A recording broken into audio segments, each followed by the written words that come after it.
It's always annoying to have to compute the area of an L shape. We just want the area of the patio. We need to exclude the area of the house, and it's just not a convenient area to compute. But what I'm thinking is if I just extend the top line of the house further to the right, then I can look at the patio as just two separate rectangles, and that's going to be a lot easier to solve. So let's go ahead and do that right after the intro.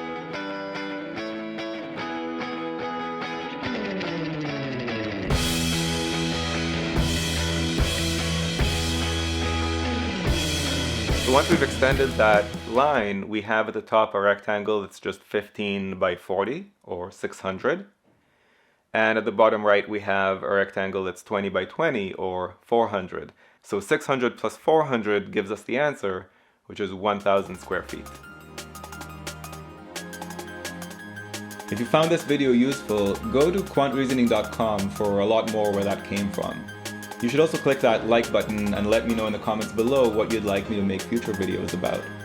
And of course, if you haven't yet subscribed, go ahead and do that and click that bell below so you get notified about future videos. See you next time.